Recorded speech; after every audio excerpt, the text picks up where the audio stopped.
drug dealers make some of the greatest entrepreneurs. I started selling weed when I was 13 years old. Ooh. We were moving over $1 million a year in cannabis. God can give a man or woman a gift, and they can use the gift out of alignment with God and still produce results. But what it leads to isn't fulfillment. The gift itself is not condemned. It's not wicked. It's not evil. It's how you use it in a way that's dishonoring God that is wicked.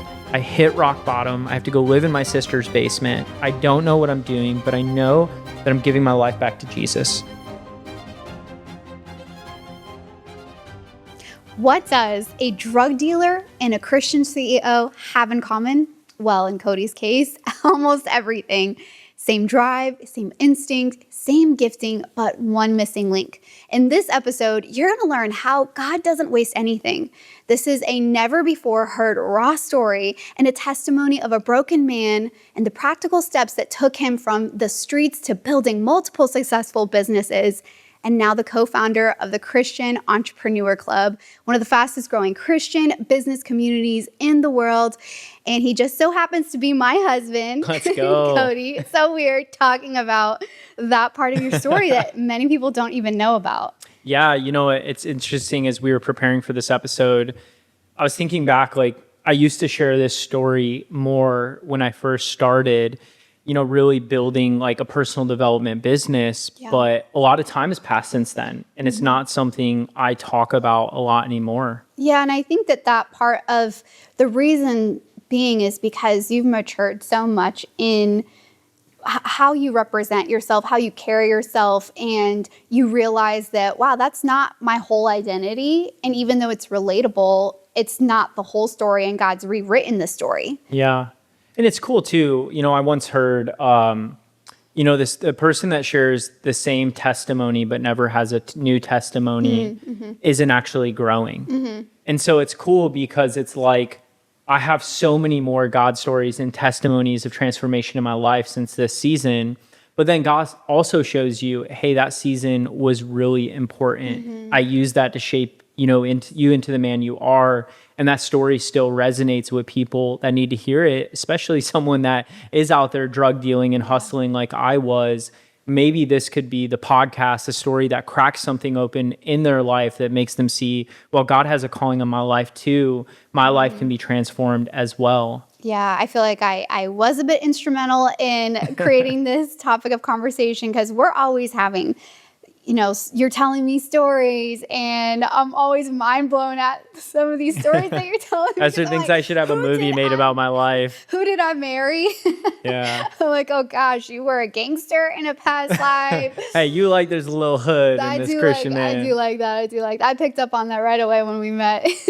But I feel like we were having a conversation recently about some of these things that you learned and just how you did business. And even though it was in the wrong arena and in an arena that wasn't integrous and in alignment with your calling, you still had a gifting that God gave you.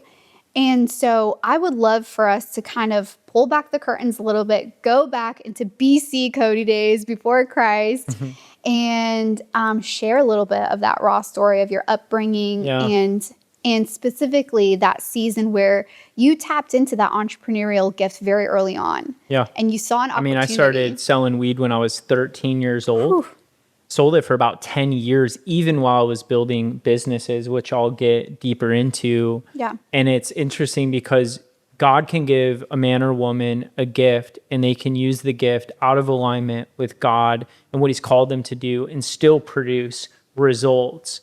But what it leads to, which we'll get into, isn't fulfillment. Yeah, so let's kind of go back. Take me back to what did life look like before faith was the center of your business and you were just hustling on the streets. You grew up in, tell us a little bit of that backstory of how you grew up even in the Catholic environment. I grew up in Michigan and my dad went to prison when I was 3 months old. And so, you know this, but for those of you that don't, I had an incarcerated dad for 29 years in federal penitentiary, raised by a single mom with 2 kids, me and my little sister, Autumn, and my mom. And my mom is an amazing mom. Shout out to Mom. I love you. I think my mom sowed a lot of good things into me and my sister and loved us. and did a lot of things right. But she was a waitress or worked different jobs. We always struggled financially.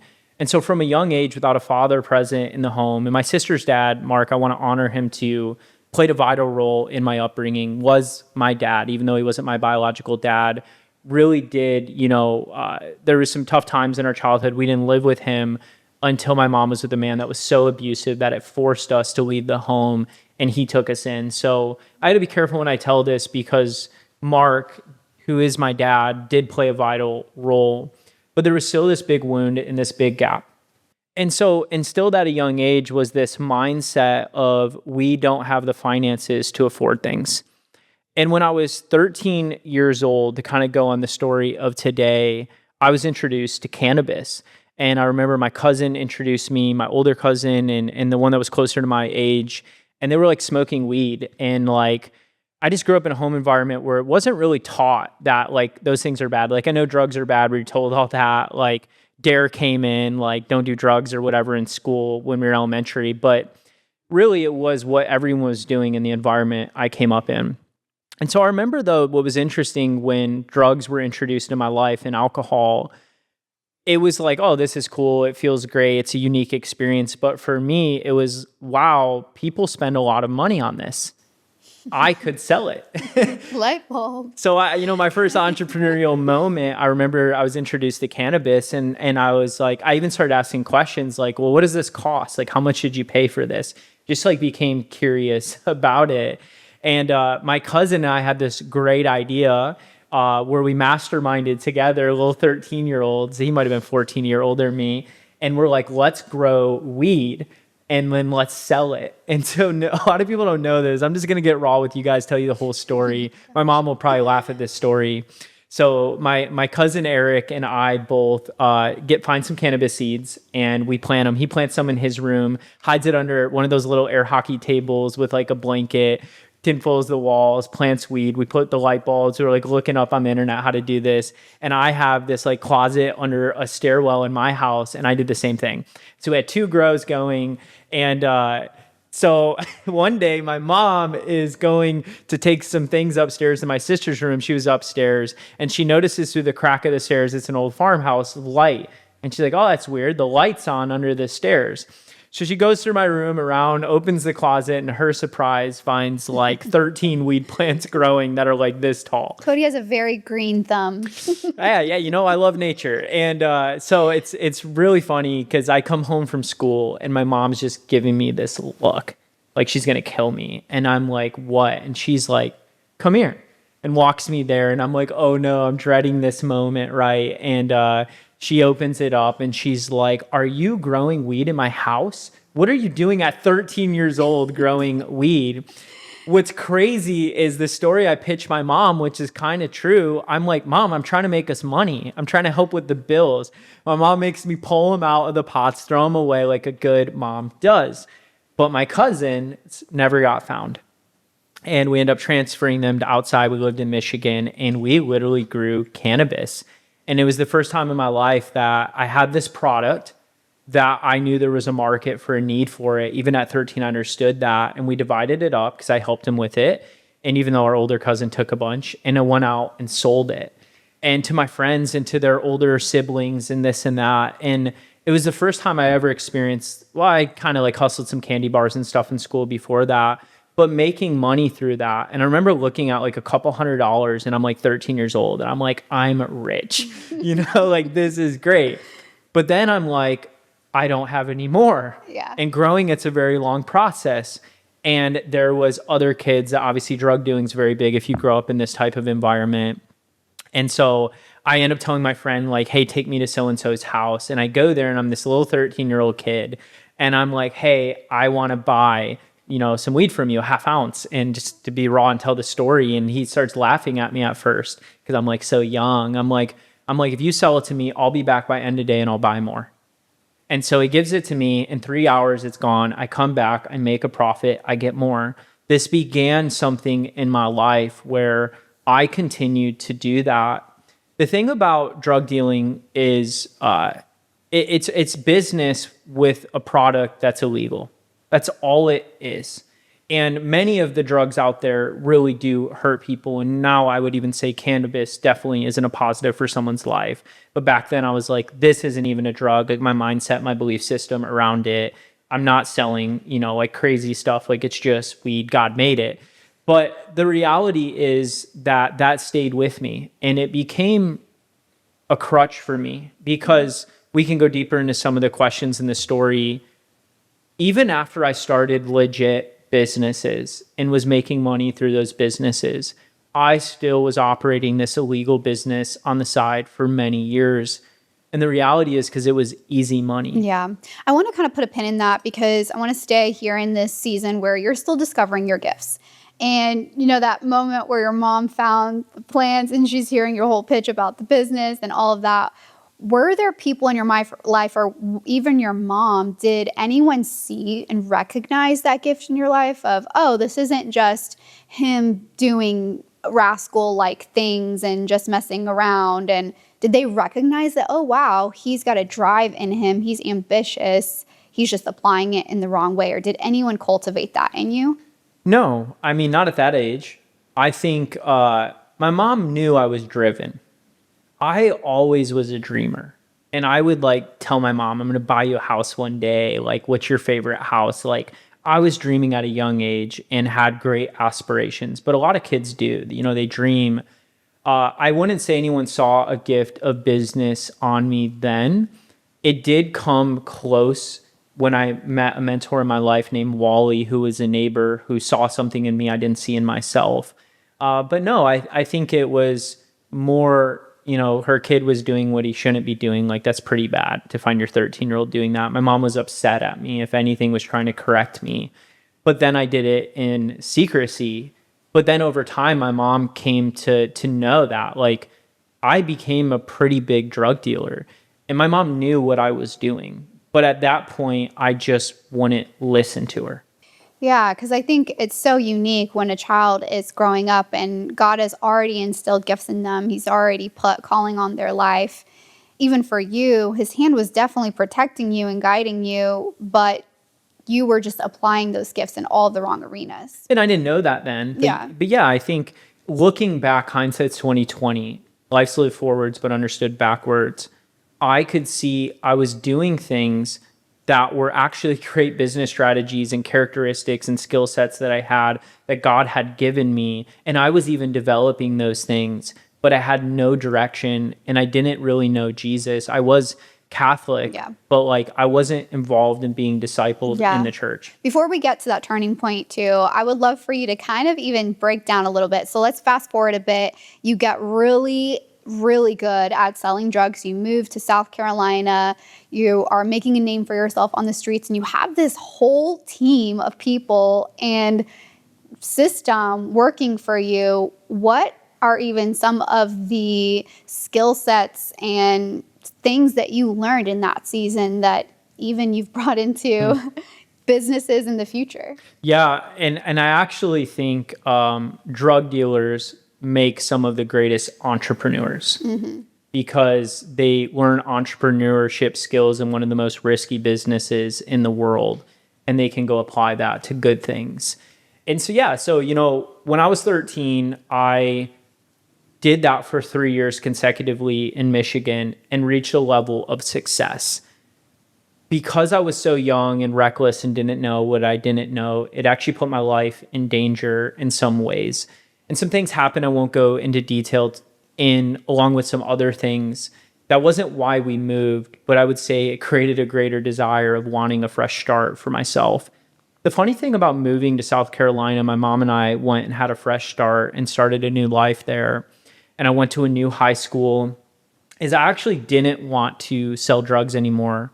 I didn't want to use them. I didn't want to drink. I didn't want to smoke. I wanted to make something of myself. There was a desire in my heart. Yeah, you still had that wanting to break free from the poverty. And was there shame that was driving that? I think there was in fear. Fear that life is risky, and knowing I had a new start, and I really wanted to build a great life. But you go 5-6 months into this journey, my mom and I are struggling. It's I'm going to school. I'm trying to get straight A's. I actually graduated a year early. Like I'm taking extra credits there. Like the education system is a little different from Michigan to South Carolina. My mom's working as a waitress. I go get a job for this friend I met in this new school's dad. He had a landscaping company. Like I'm trying to do everything I can. And what's interesting is growing up, I got evicted from my home a couple times. My mom even had bought a house and we even lost that house.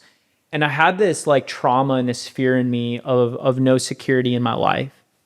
And I come home one day and we haven't been in South Carolina long. And there's an eviction notice on our door. And I even had money in my bank account, but my mom didn't communicate with me the struggle she was having financially.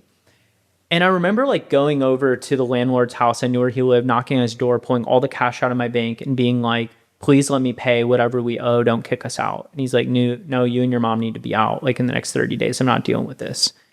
And I remember going home and instinctively going back to, I've got to start selling drugs again because I need to help my mom and we need to be in a better situation. I'm not living like this. And going to school and the doors are right there to go back into that life. Friends I'd made, are buying weed after school, smoking. And I'm just like, hey, let me go with you guys. And I immediately go meet the guy that sells it. I get to know him. He likes me. I get his number. And I'm like, hey, let's meet up. Let me buy you lunch. And I immediately go out and I find a supplier. And I started then, and I moved out on my own at 16.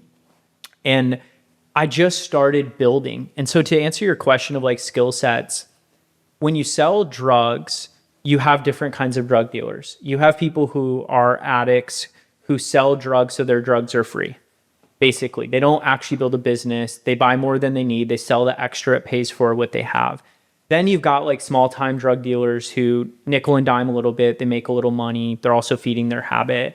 Then you've got like another level up from that where those guys are supplying those smaller guys. And then you've got a level up from that where you've got the guy who's dropping it to the suppliers, who's giving it to the lower, drug dealers who are running the streets, selling it by the bag. And then you've got even beyond that, the person who grew it, where it's coming from the source, sometimes multiple layers in there. Yes, cartel or whatever. But with weed, it was a little different. You had growers out in California, underground growers. Like it's a different ballgame than some of the harder drugs the cartel dealt with. They didn't know how to grow good weed back then. It primarily came from like hippies in the United States who were fascinated with it, who grew a lot of it underground and then distributed it out to people. And so for me, I saw the model. And I realized if I stay here, these guys on the bottom are the most at risk. They make the least amount of money. They have the risk of getting arrested the most because they're actually doing the transactions. And the guys above them actually make the most money. And as, I started realizing that, I said, I need to figure out how to do this at a larger scale and how to remove risk from my life. And so, you start recruiting your buddies. You start recruiting other people. You start putting people on. And over time, I built a team where I no longer was the guy selling the drugs to people. I was the guy who dropped off work, we called it.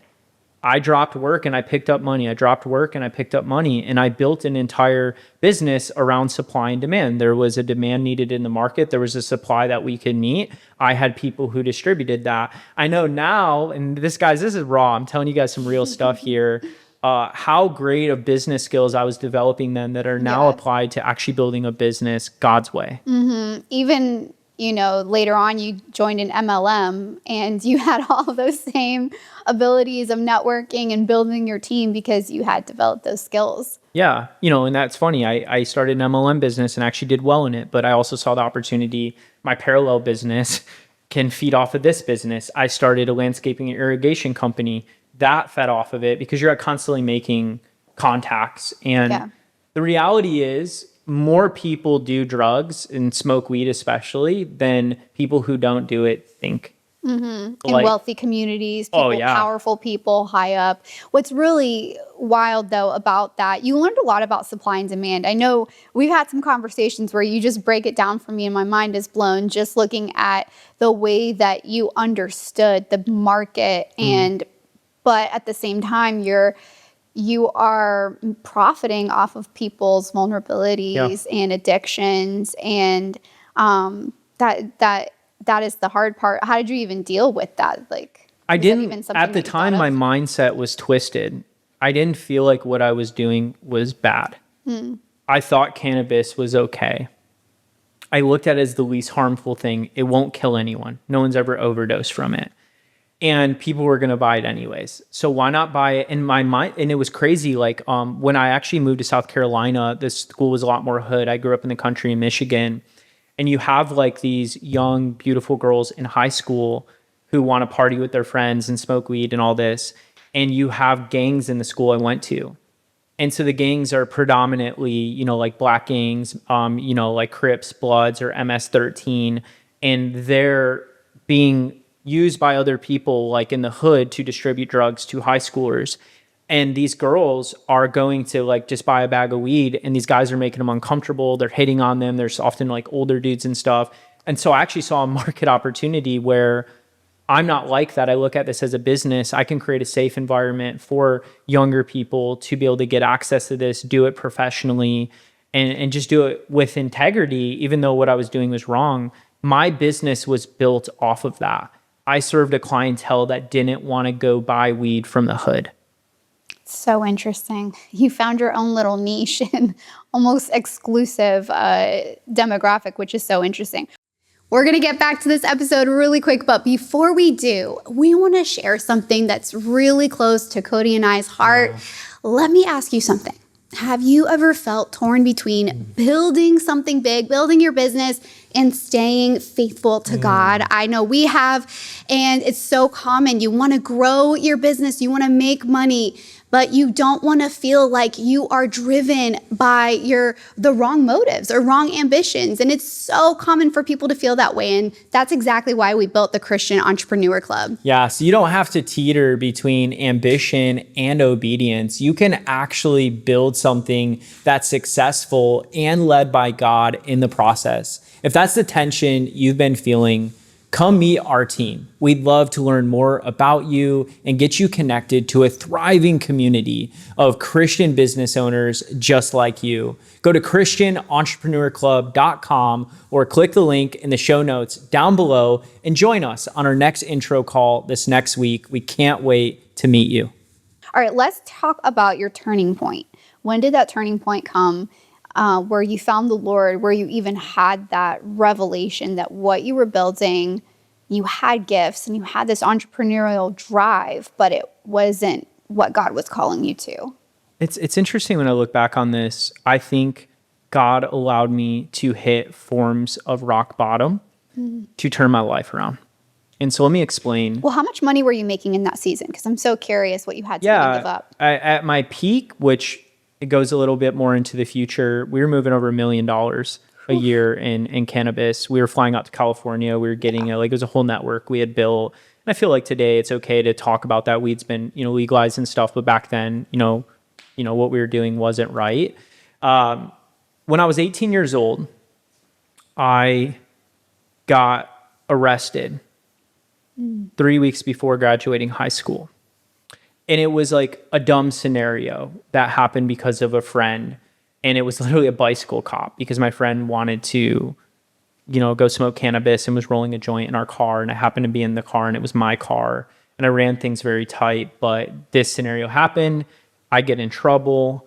And it really woke me up. I'd never gotten in trouble for this before. And I'd been doing it for 5 years at this point. And you start realizing like, man, I go to this jail cell. I get arrested. I'm in jail for 18 and a half hours. God's hand was even on that. I missed the J. Reuben Long, which is where they like take you to the actual jail. So I was like there's like holding cells in jails for those of you that don't know, but then they also usually take you to like a bigger jail where they house everyone. I can't believe my husband's been to jail. That is just crazy. And then there's like state prisons and federal. And, but here was the breaking point for me. I spent 18 and a half hours in a jail cell. It's the only time I spent in a jail cell in my life. And I counted all the bricks. There was 184 bricks. I count them over and over and over and over again.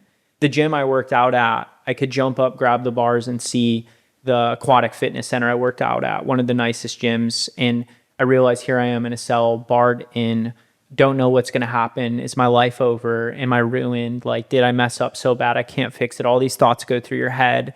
And I feel like I'm at rock bottom. And And I had these words from my mom in my head. That's, you're turning into your dad. She had said that to me. Because he was still in prison. My dad's still incarcerated. I never wanted to be anything like my dad. And here I am at 18 years old following in my father's footsteps. The reason my dad spent 29 years in federal penitentiary, because primarily he was a drug dealer, a big one.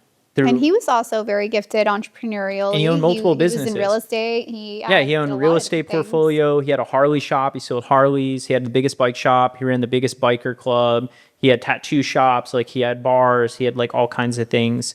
But it was all funded through illegal activity. Yeah. And so it's like, here you are, 18 years old, and you're realizing you're becoming the man you don't want to be. You're following in your father's footsteps. And I think that began to wake me up. But the reality is, I actually was saved at this point. I found Jesus at 17. I was building another business and doing this. And I had a great mentor who modeled how to do business God's way. But my identity was still wrapped up in the things of my past. And it was hard for me to let go of that identity. And even after I got out of jail, I wish I could tell everyone I went and changed my life overnight. It was a process, but it woke me up to start seeking God more in my life, to start pressing in more in my life. And it took me until I was probably 22, maybe even 23 years old, until I truly shifted everything. And if anything, from 18 to 22, 23, you got 4.5 year time period. I just got smarter in how I did things.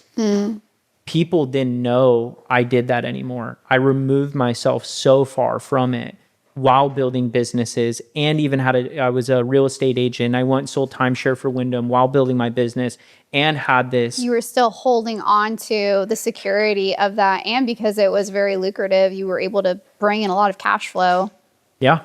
And you had this persona and image that you maintained as well, in this hidden life almost. Yeah. And I'll tell you what, no matter how much money you make, drug dealing or whatever it is, you know, if it's not God's will for your life, which that's not, it's never enough. You're never content. You never have peace. You're always looking over your shoulder. I was miserable no matter how much money I made. And so I moved back to Michigan with my family.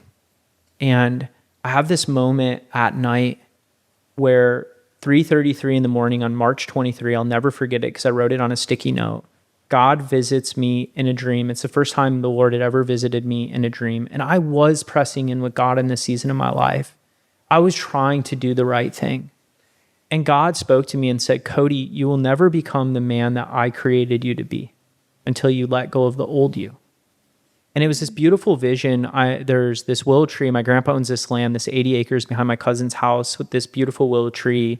And in the summer, it's so beautiful. There's like this quad path that goes up and all these, you know, the long, tall grass waving in the wind, the sun shining in my dream. And I'm walking up this hill towards this willow tree and God's speaking to me.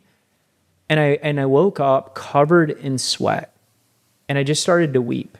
And I got down on my knees and I just cried out to God and said, God, I can't do this anymore. Like, I've been trying to drive my life, force my life, be successful, do everything right, and it's not working. And so at that moment, I'm like, Jesus, you take the wheel. And I literally just felt full submission for the first time in my life. What I didn't share in this story yet, I had a lot of money. And when I moved back to Michigan, my thought process was, I don't want to do this illegally, so I'll do it legally. I don't talk about this a lot, but I invested and built our own grow, got the licenses in Michigan, brought along 2 people from South Carolina to come work with me and for me. One was a partner, one worked for us, he grew it. And I was trying to do right, but I was trying to create my own compromise with God to what right looked like. And it still wasn't God's will for my life. Here I am making probably through this operation like $80,000 a year take home for me, which is a lot of money still for that age. Yeah. And I'm like, I don't have to work and I hate my life. I woke up, you know, that day that happened and I go back to bed and I wake up the next morning. I call my business partner who invested in this with me who moved his life out there. And I'm like, I want to take you to breakfast. Take him to breakfast. One of the hardest conversations I ever had, and tell him, I don't want to do this anymore.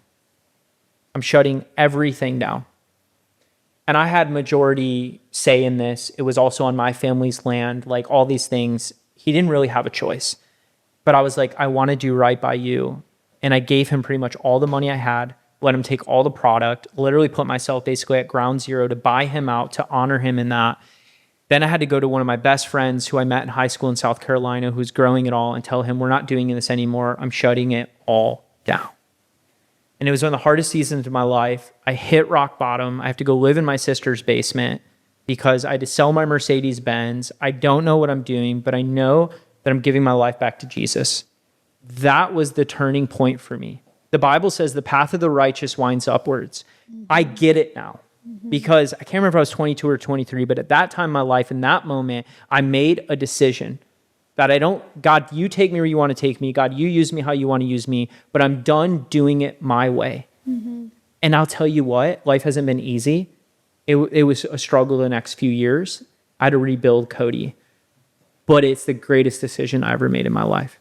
Yeah. And you allowed God to take away everything you put your identity in. You allowed him to Stripped me. take everything that you had value from and built an entire lifestyle around, and you had nothing. And I think, yeah, in that place, that was the richest and wealthiest place that you could be, because then now you can actually know who Cody is, who God called you to be, and step into that calling. And I know we only have a few minutes left, but I'd love for you to share just in that turning point. And so much has obviously happened since then. It's been over 10 years. It's hard for me to share this now. Yeah.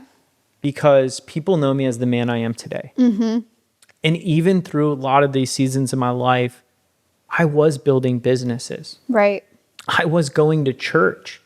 I was living a double life.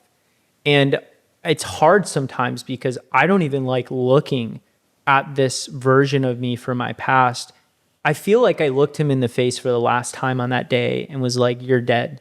Like, you're dying and you're reborn again in Christ and you're living a different way. But sometimes it's important to share this part because there are other people who might be listening to this who are exactly where I was at, who are struggling with those same things. And I want you to know there is a better life for you. When you give your life to Jesus and you actually start, the Bible says to live holy and righteous and set apart, and you actually do that, not just say that, God begins to work things out in your life. Your life gets better. Things get unlocked in you. You notice the gifts you use over here were meant for over here.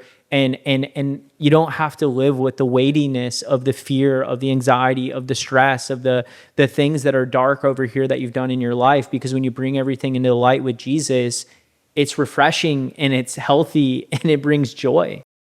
Jeremiah 1:5 says, before I formed you in the womb, I knew you. Before you were born, I set you apart. And I love how you recognize that your whole life belonged to the Lord, but he gave you a gift that you didn't have to throw away. Even though it cost you everything that you built, he still gave you that calling of building businesses. And I think that that's really great for people to understand and recognize that the gift itself is not condemned. It's not wicked. It's not evil. It's how you use it in a way that's dishonoring God that is wicked. And so what is one word of encouragement that you would give anyone out there who might be using their gifts? Maybe they're not drug dealing, but maybe they do feel like they're out of alignment. Maybe they are living a double life. Maybe they are doing something in business or doing something that is not integrous and outside of honoring God. What would you say to them? One, there's a better way. And God's word teaches you his principles, his values. And if you live in alignment with those, the fruit that it produces is good fruit. I think, as I think of who's listening to this, you might have parents who have kids who are struggling with this. Get your kids involved in entrepreneurial programs. Encourage your kids. See the gift on their life of business. Help them channel that gift into things that are good, into things that align with God's will for their life. If you're doing that, I can tell you, I didn't think I would live past 30. And the reason I didn't think I'd live past 30 is because in the life I lived, there were two outcomes that were inevitable. I'm going to go to prison for a long time, or someone's going to kill me because I made a lot of money and I sold drugs. I have a friend who got shot 9 times, who sold weed for me. I watched my friends die. I watched crazy things happen on the streets. I knew I saw my dad in prison. I saw my friend die. And so it's like, those were real to me. Now doing what I do, I don't even think those thoughts, because I realized that I did have a gift of business and God wants to use that gift. And when that gift glorifies him, I experience like, wow, I was created to do this thing. I'm good at building businesses. I'm good at serving people. I'm good at solving problems. I'm good at raising up leaders. I'm good at empowering people, building systems, building processes, understanding, all the things that go into being successful in business. I think the question has to come back to this. Is what I'm doing glorifying God? Yeah. It's that simple. If you want to know if what you're doing, even if it's not selling drugs, is the right thing, is it glorifying God? And if you want to go a layer deeper, are you fully leveraging the unique identity and gifts that God has given you? Are you stewarding them well? Are you multiplying with them? Are you being faithful with the life God has given you? For me, I found an amazing church, an amazing pastor. I started getting discipled. I was in his own personal Bible study group. And I was around men that were much older than me, much wiser than me, who saw the gifting on my life, who encouraged me. And I started to realize my gifts can be used for good. And I've just devoted my life to that. Every day we wake up, I'm like, God, you gave me these gifts. They're not mine. How can I use them to glorify you today? That's led, and you guys, this story's 10 years ago. Like, the story ended a decade ago. I'm 32. And so I look at the last decade of my life and I can confidently say maybe the first couple of years were rocky. It was a transition season. But the last 8 years for sure, I've used to build businesses God's way, to glorify him, to serve people through my gifts. And my heart and what we do in the Christian Entrepreneur Club is they say statistically 2 out of 10 people will be entrepreneurs. That's a small percentage of society. That's 20% of people that feel calling to build a business.